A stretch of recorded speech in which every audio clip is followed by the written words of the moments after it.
Hello, YouTubers, friends, compatriots, bootlicker shills, debt slaves, serfs, peasants, vassals, minions, meat sacks, and I mean that more than ever. So, Donald Trump wins the election, 47th President of the United States, and really fascinating. I have to start off by saying I don't really have the kind of emotional investment that a lot of people on the left and the right have in the base. For me, it's about watching the players and the game, and watching the players in the game in this election cycle has been particularly fascinating. So I'm kind of detached from it. I'm not having a complete meltdown like the left, and I'm not ecstatic like those on the right. But I am optimistic. My ultimate goal politically is I want to see transformational change in the United States. But we're offered uh, two statist puppets on either side generally, and that's why everything stays the same. So I always kind of gravitate towards outsiders. I like Ross Perot, I like Ralph Nader, I like Ron Paul, and to an extent, I like Trump. He is a true populist, and he is an outsider. So there's some attraction there for me. But other than that, my expectations are kind of on the low side because he proved in his last administration for 4 years that ultimately he was still just another statist. A good example of that is going to office now. He's going to continue arming Israel to the teeth to flame this conflict in Gaza, if you want to call it a conflict. But on the other side, I'm optimistic because it already looks like things could dramatically change between the United States and Russia. And so, but to watch people's emotional investment in all this, to me, is both amusing and disturbing.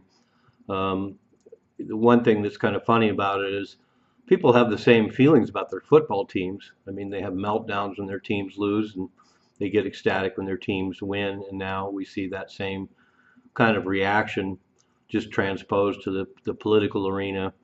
And I also find it interesting because, ultimately, a lot of the changes at the top don't really affect the day-to-day lives. So when I see people that say they're miserable because Trump's in office, um, I really have to take it with a grain of salt because day to day their lives really don't change that much, and they act like their entire world has ended. And one exception to this being the last 4 years of Biden has definitely affected everybody's personal lives. And a lot of people seem to forget that during the Trump years they did all right. And I guess on the left they just don't want to admit that things were better under Trump, and they all suffered under Biden, and yet they all line up to re-elect or to elect Kamala, who promised to carry on virtually all of Biden's policies that really hurt everybody on a personal level. So all really interesting. But let's get to the election itself. It was totally convincing. He got the popular vote. He got all the electoral votes as I predicted. He got a near landslide, so a very convincing win. And across the demographics, apparently 30% of black men voted for Trump. A lot of women, surprisingly, voted for Trump.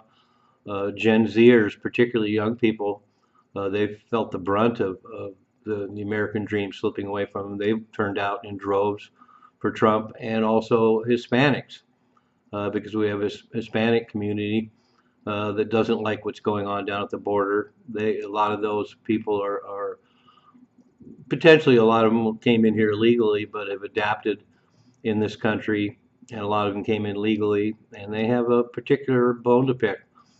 And not only that, the kind of migrants that are coming up from the southern border now are really giving Hispanics a bad name in this country. So really interesting to see the demographic swing to Trump. Like I say, he's a true populist, and one could argue that, contrary to Kamala saying she represented all Americans, the truth is closer to the fact that Trump seems to be representing all Americans, and they voted for this change. And the after effects, of course, that the divide between the left and right is just going to be wider than ever. And so once again, as I stated in my previous video, there's no unity candidate, there's no unifier.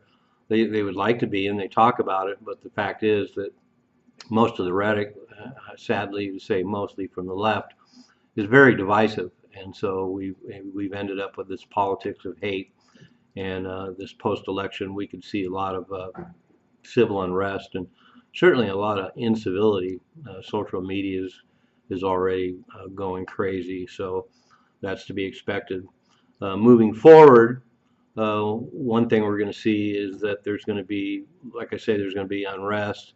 There's going to be continual lawsuits and probably continual attempts to impeach Trump. So he's going to have a bumpy ride going forward these 4 years. Apparently, the Democrats are already writing up articles of impeachment. I mean, he's going to be in the office for another two and a half months, and they already want to impeach him. So no surprise there. Of course, one of the other amazing things about this is everything that was the Democrats and their the rodent minions in the media threw at Trump, including 2 assassination attempts. It all backfired on the Democrats, and amazing to see him get through all that and then to be elected. And I'm also optimistic about the Trump administration just because he seems to be making good picks this time. I know the left hate these people now, but Elon Musk and Tulsi Gabbard and Robert F. Kennedy Jr. All pretend big things going into the future, and I would like to see that there'll be some semblance of transformational change, which is what I want. And a lot of his policies have a lot of appeal, although, once again, when you get down to the brass tacks and crunching the numbers, if you're not going to have taxes on tips, you're not going to have taxes on Social Security. The money's going to need to be made up somewhere. And the tariffs idea has a lot of appeal. One of the things, of course, that's ironic about the tariffs is Trump put into place a lot of tariffs in his last 4 years. And Biden and the left complain about these tariffs, but Biden continued all the tariffs that Trump had instigated. And as a historian, I agree that there was no income tax in the 19th century in the U.S. and we had a huge industrial base, and a lot of the country was financed by tariffs. But these are different times, and it'll be interesting to see what the tariffs have, what kind of effect they ultimately have, considering tariffs only make up about 2 or 3% of the income coming in. It's hard for me to see that tariffs will finance this country and this government the way that Trump envisions. But some of the good things we'll see that begrudgingly a lot of Americans will agree on is having closed borders, deporting a lot of these unsavory characters that have come in as migrants, Venezuelan gangs, and all these cartels and thugs and whatnot. 780,000 somewhat convicted criminals that came north. A lot of these smaller communities where these migrants have been spread out all across the U.S. I'm sure we'll be glad to see these mass deportations, but once again, it's going to be a colossal effort at a great cost. Ultimately, probably worth it, but once again, where's the money going to come from? And I think the idea that there'll be less wars is a great idea. One of the most basic platforms of my political views is I'm completely anti-war. One of the reasons why I'm so disappointed in both Democrats and Republicans and the conservative base and the liberal base is because they all seem to love war now. I'm adamantly anti-war. I've been anti-war my whole life, and the sooner we get rid of that culture, the better. And so it looks already like Russia is expecting a reset, which is good news. Putin seems to be anxious to create a new dialogue and relationship with Trump and the U.S., and we could see this Ukraine war wind down pretty quick. And if that happens, that would be a great thing. Of course, the saber rattling with Iran and the war in Lebanon and the so-called war in Gaza will continue, unfortunately. So it'll be interesting to see if there's any creative efforts to wind that down. I haven't seen anything yet, but that could be good. Having crime reduction in the United States would be a great thing. I know Trump is tough on crime, so that could be a good thing. But another thing we have to look forward to the next 4 years is that, as I've mentioned in several videos previously, Trump is going to have to fear for his life for the next 4 years, whether it be lone wolf nuts or organized deep state hits.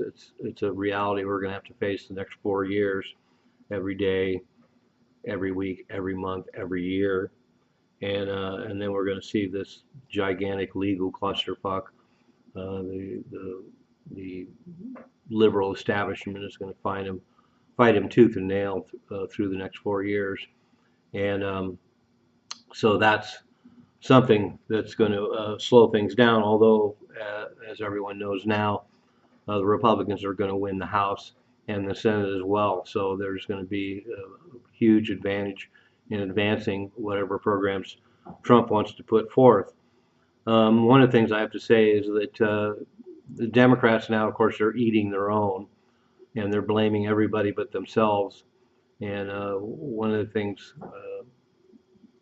you're seeing is they're now demonizing young black men, they're demonizing white women, they're demonizing Hispanics, all the people that voted for Trump. So, like, just same thing. Biden calls the entire right garbage, and now we have the left going after everybody, every demographic that went after that voted for Trump, and so more demonizing and shifting the blame everywhere but on themselves. And the blame definitely goes on themselves. I mean, let's face it, they pulled out every trick in the book. It didn't work. It all blew up in their face. They don't have very good advisors. And now it's coming out from behind closed doors that they resent the fact that they were stuck with such a shitty candidate. And it was hard to market her. Her only platform and the only reason she went toe to toe with Trump at all is her single platform is she's not Trump. And unfortunately, that was enough to make the liberal base flock to her, because that's their main concern. They're not really concerned about policies. Kamala didn't get pressed on policies very much.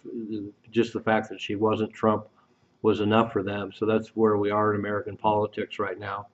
Because that's one of the stunning things, once again, like I say, watching the game and watching players. Kamala Harris and Tim Walz were easily the two worst candidates I've ever seen in my lifetime marketed in American politics. And I think the Democrats knew that, but they had no choice.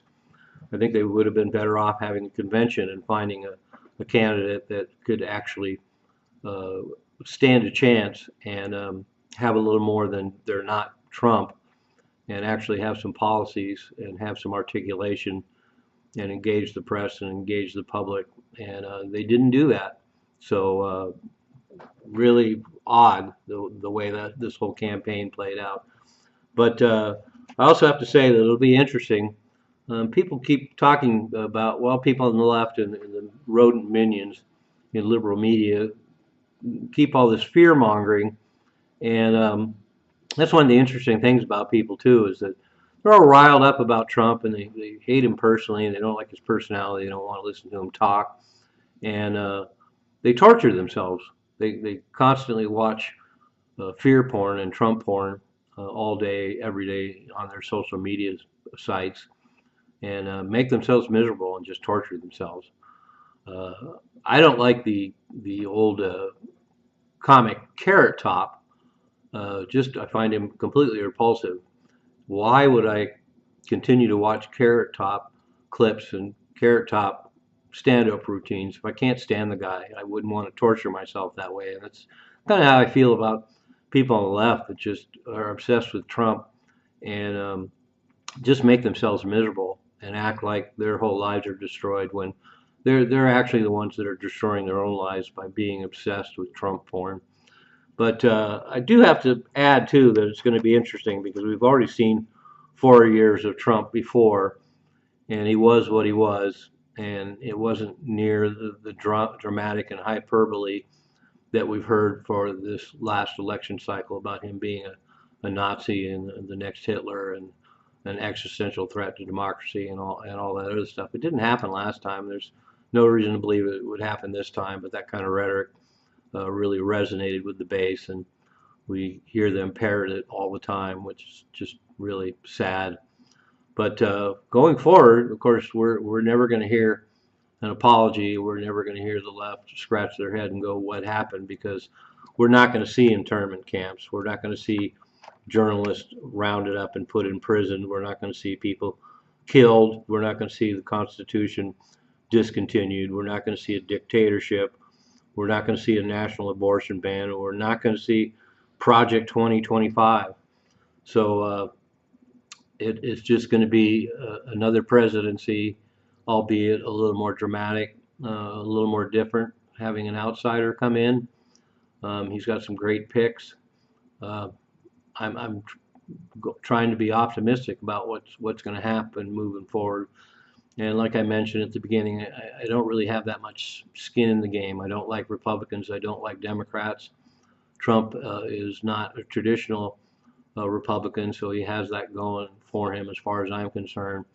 And he's a populist, and he, unlike the characterizations of him, I think he really does care. I think he cares about people. He's got a lifetime of incidents that show that he really cares about people, and I think he really wants to do a good job. And it's not necessarily about ego.